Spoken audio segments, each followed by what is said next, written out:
Hi there, it is your ugly cousin. How y'all doing?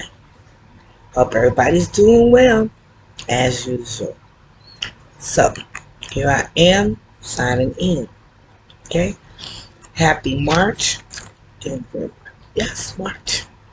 So, here I am with a little more info on what we were talking about before. I told you I was going to come back with some information on Sandra Bland and Sarah Bartman. Sandra Bland was a young lady who lived in Chicago and migrated to Texas for a new job. She got pulled over by a police officer. Sandra, Sandra Bland, Bland. You can look her up. Okay? She got pulled over. The police officer was telling her, following her and telling her. You ever had that happen too? You be driving and the police come behind you and you like, okay, I know I didn't do nothing, so let me move. So you change your lane so they can go around you or whatever. So it seemed to be, it was that. And when she changed lanes, he pulled her over.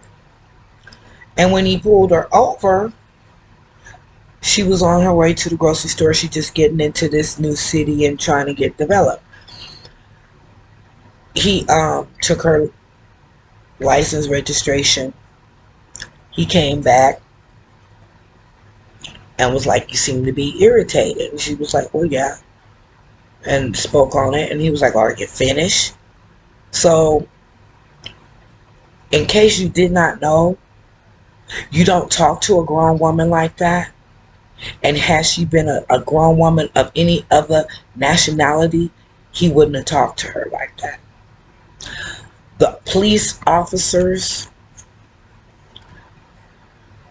go on what they know. Okay?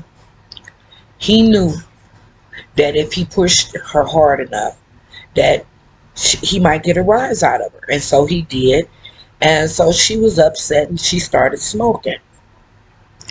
He went and did some more checking and came back and said, would you put your cigarette out? She's like, well, why? I'm in my car. Why do I need to put my cigarette out? You know? Knowing that he done upset her, knowing he done pushed her buttons, knowing, she's angry, or maybe not angry, but irritated. Okay? So he's like, I said, put your cigarette out. She's like, watch the video. So I'm not for sure if she refused to put the cigarette out. It seemed to me that she said, I'm in my vehicle and I'm not putting out my cigarette. And he said, okay, well, now you're under arrest. So she was under arrest because she chose not to put her cigarette out. Okay? So she didn't put out her cigarette. He opened up her car door. Her window was down, so he unlocked her door. He opened it. And she's like, what are you doing? This is illegal. You can't do this. What are you doing? And he was like, shut up and get out the car before I light you up. Okay? Now, I saw this video back when it happened. When a police officer came to assist him, he went straight into lying to his fellow officer. And she went into defending her fellow officer, whether he was right or wrong. The lady was like, he is abusing me. He is mishandling me. And she went right into the same way he went. Be quiet. Be quiet. Let us do our job. She said he threw me on the ground. This man hit her. Slapped her in her face. Grabbed her. Threw her down. Put handcuffs on her. Because she did not signal when she changed lanes. When he was tailgating her, and in her mind, she was getting out of his way. So he got her on the ground. All this is going on. His co-officer comes to assist him, and it's a woman. You would think, oh, maybe she might have a little more empathy, but no, they train them all the same, stick together, right or wrong. So she was no more respectful than the officer who had abused this woman. So this woman goes to jail. People passing by watching. One um, one independent resident filmed when the officer took her down. So had that not been done, her family wouldn't have saw what she went through before she went to jail. So when she got to jail, she called one of her sisters, Shantae. She called her sister Shantae Needman, and she was like, my arm hurt. Her sister's like, well, why are you in jail? She's like, I actually don't know. I don't know.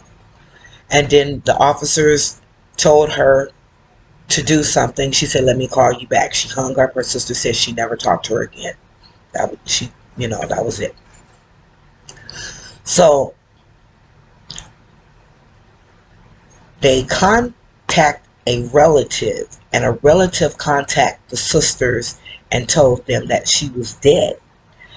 They got in touch with Cook County. It was Cook County, Waller County. It was Waller County. And they contacted them and told them that she was dead. When she went to find out the family went to find out what was going on, they said, well, she committed suicide. We found her hanging in her room. Then they told them, well, we found her slumped over her bed. She had obviously hung herself. Well, if she hung herself, how did she slump over her bed? After she hung herself, her spirit took her down and laid her on her bed. Okay, so anyway, the similarities. Okay, so authority figures had no respect for her. The man antagonized her, and then took her into jail. And her family said this, quote unquote, we'll never know what happened. They said she had mental illness. I think when you they try to get you into therapy. You voice your opinion. They put you on this medication. The medication, because I went through this scenario. The medication actually makes you unable to function. It makes you not be able to drive. It makes your thinking off. I told a couple of my coworkers, when I went through this, observed my personality and tell me if you see any changes for the good or for the bad. And so I stopped taking the medication. I don't know Miss Bland's situation, but when you are traumatized and you go to a therapist and they prescribe you medication, you take the medication. Take said medication. I know people who complied for years and they're still on the medication. I don't know how high the dosage can go. Then they introduce you to a new drug. But you're supposed to be able to deal with your traumas without being medicated. That is a goal to work on. You should not have to be on pills or drugs of any kind to deal with your traumas in life. A lot of the stuff that they give us is addictive, and doctors that give it to it know that it's addictive, but they give it to you on this long-term base, and they tell you not to stop taking it on your own because of the side effects, which usually is mental, psychotic, lots of darkness. Is not a good thing, the side effects. But addressing your issues is what I speak on, and trying not to have to depend on the medication. found it fun. I must be honest. I found it fun when I found out that marijuana was a medication that you can use for depression, for pain, for um, I didn't do research on that, but it does a lot for you. But this woman, instead of them looking into why and what happened in that jail, they spoke on she had mental illness. How did they know this? She got pulled over for a traffic violation. And they're saying that she had mental illness, so she committed suicide.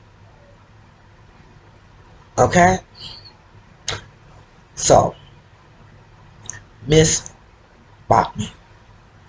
My notes from her is not right here in front of me. Probably my children did that. But Miss Bachman, I found them, y'all. Okay, so I'm gonna go back to Sandra.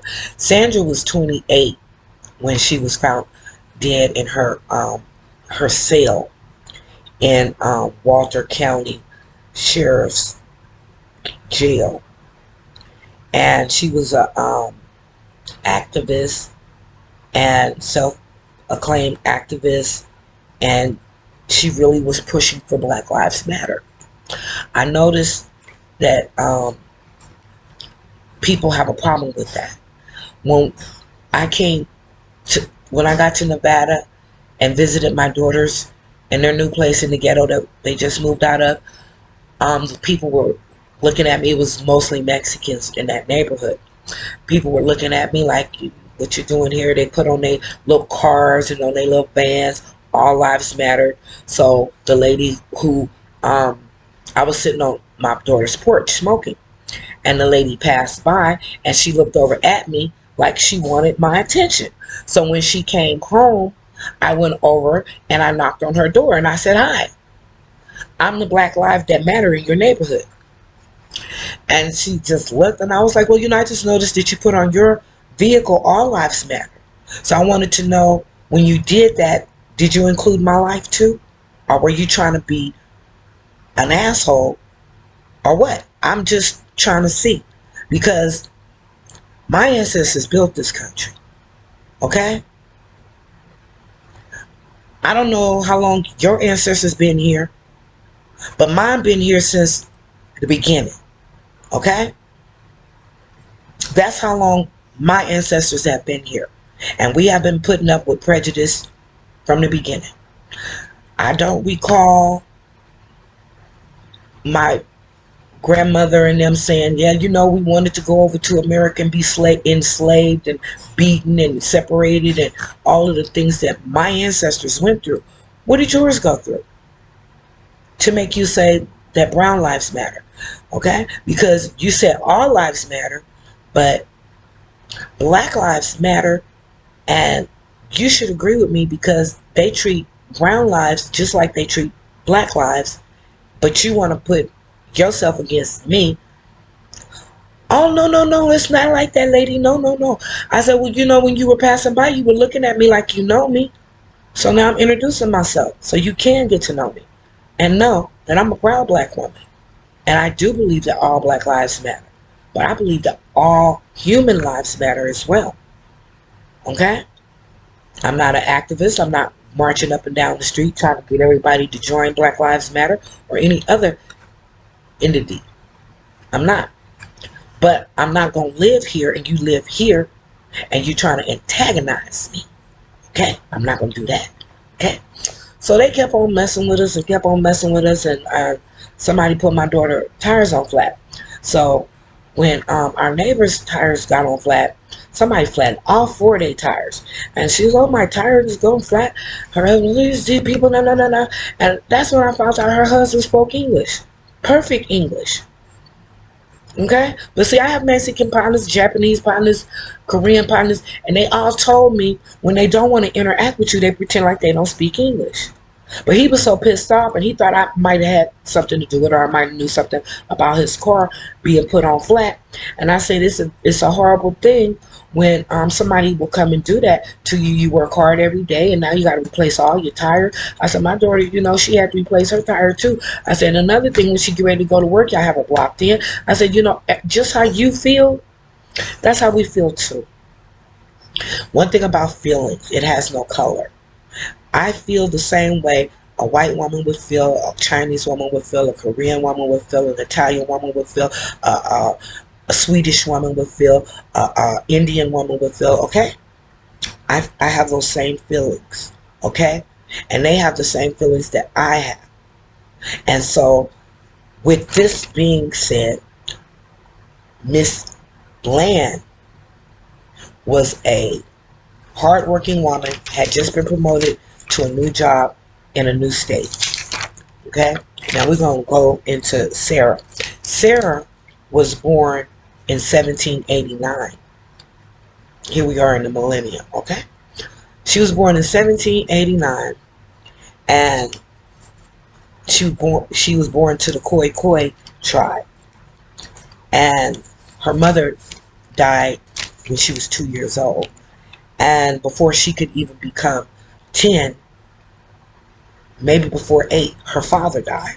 He was killed by the Bushmen while he was doing this job. You can look her up as well. I'm telling you a little bit about her and about Sandra, so you can look for yourself and you can see what I'm talking about. So, Sarah was married at the age of 16. And her husband, she had a child, and her child did not live very long. And her husband was killed because he joined the war. Where are my glasses, y'all? Okay, I'm trying to do this without my glasses. Where my glasses at, y'all? I know I got them. I just had them before I turned this on. Okay? I'm not going to spend a whole lot of time looking for my glasses, y'all. Okay, I can't find them. That's alright. Alright. So anyway. Okay, her parents were enslaved and worked on a colonial farm. And her mom died when she was 2, and her father died before she made 8 by the Bushmen that he was killed. So Miss Sarah Bartman. When I was told about her, they told me her name was Bartman, but it's Bartman. So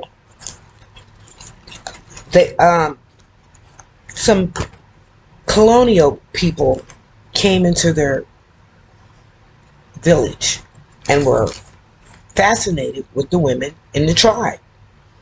And so we are not for sure if she was gifted or persuaded to leave. But she left her tribe, not knowing she would never see her homeland again.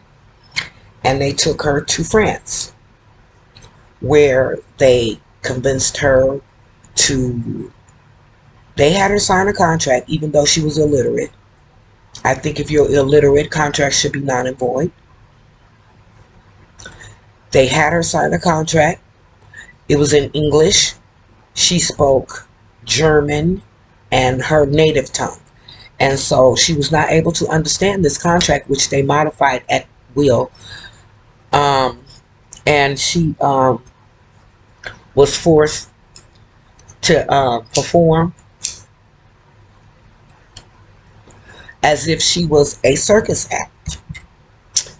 She was forced to perform in little to no clothing, most of the time topless. One time they made her go out completely nude, and she refused, but when they threaten to hurt you and you don't want to be hurt, you will comply.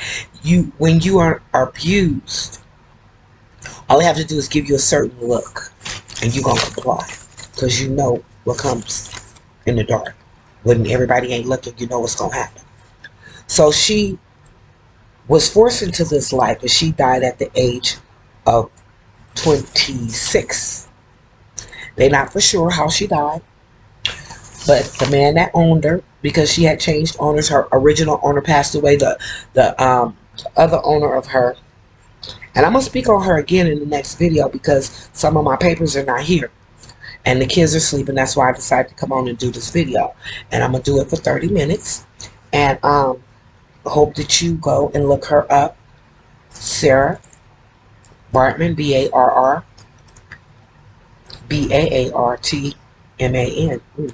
Sarah and Sandra. Look them up. And the similarities is that here we are in the millennium. And I went to visit my mom. And I was abused by the men in my family and thrown into the streets. The police officers didn't do their job and check to see if the men were telling the truth. Because when men say things about women in the family, in all families, because men are supposed to be the leaders of the family. So when these men spoke negatively about me to the police officers, they went along with what the men said and treated me accordingly, which was with no respect. I told them, I'm here to see about my mom, not these men. They told the one officer, Officer Vallejo, I'll never forget that because I'm from the Bay. And that's a city that we used to frequent a lot, you know. So he said, shut up or I'm going to give you a ride to jail. I said, I don't need a ride. I need you to tell him to give me the keys because I'm here to see about my mom. And he took the keys, he took the phone, and he said, you're a vagrant, you're unwanted, get off the property, okay? They done closed the door to the house because they done set they done laid the land for the police officer to abuse me. But I'm smarter than that, okay? I heard about how California police were doing women. Not just our men anymore. They're doing women. Sandra Bland. Not just Texas. Across this whole country. They know what they doing. We don't know what they doing. But they know what they doing because the whole correctional system was designed to keep us in line. To keep us in line. Keep our children in line generation after generation. Okay?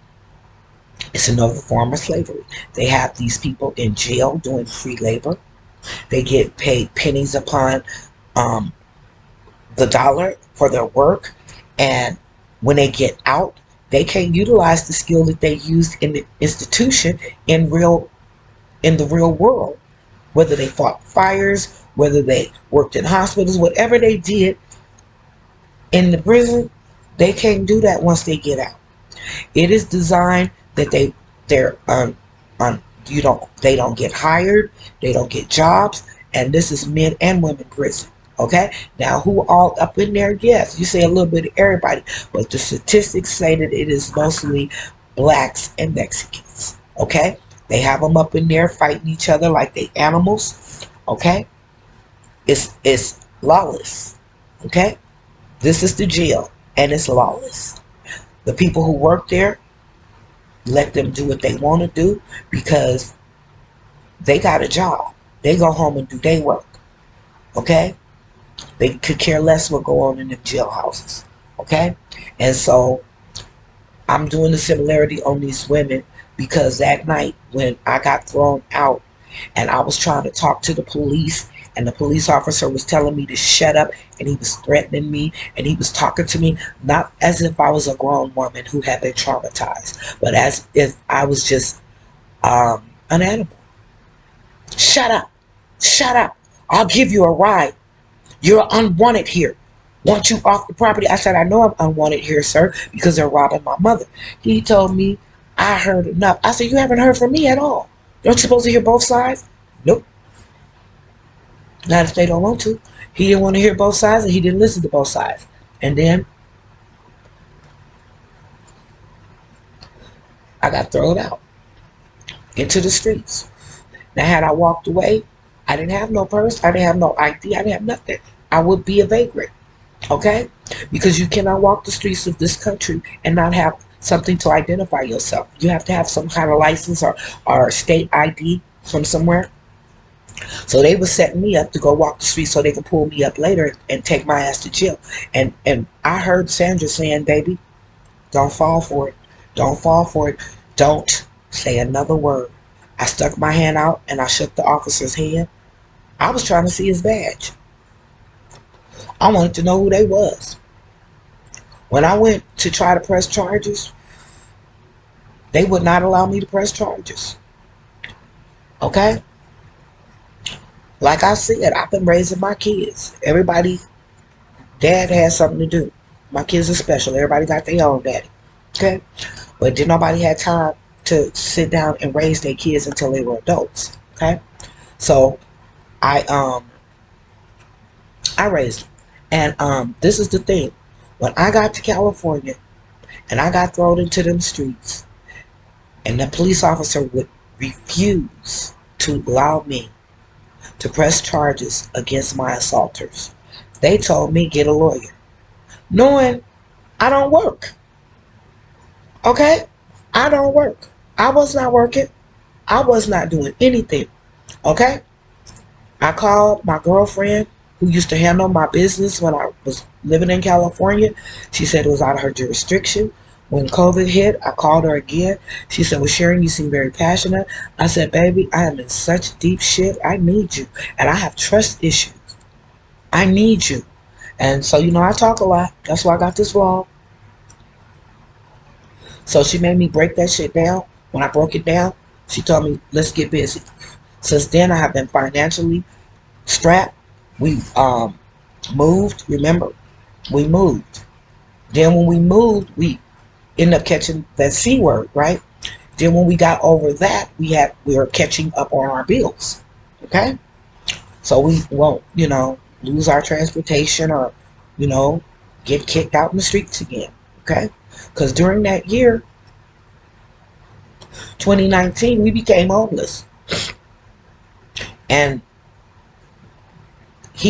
my uncle was working overtime to torture me, to punish me, because he is an assaulter. He's my assaulter. And I'm going to keep coming with these videos and show you how, as a black woman, all we do is fight. They call us angry.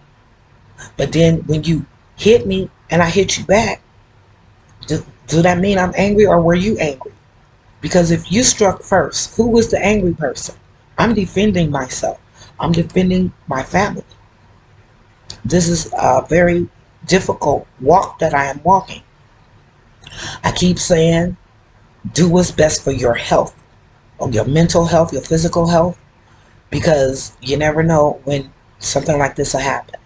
I saw this happening, and I told the kids, we're under a spiritual attack. But I didn't know how serious the attack was until I got to California. And I was in this man's house. And his youngest son, well, his youngest son in that house, was so aggressive towards me. You know, I know he didn't never like me, but I got a lot of cousins that don't like me, don't you? We got cousins that we don't like. Okay, I told you about the one in another video who had dressed me up, fixed my face up like a clown. Yeah, so we got family members who just don't like you. So you don't have to be around them if you don't want to. It's a big world out there. Go out and find your happiness. Do not sit up and be abused by anyone. Anyone. So this is me saying that I am fighting an entity and a demon. And pray for me, y'all, because I don't know how it's going to come out. Okay? So, this is your ugly cousin now, signing out. Y'all check me out. Share, like, subscribe. Okay? And y'all take good care. And I'll see y'all in a little bit. Okay? Ugly cousin signing out. Signing out.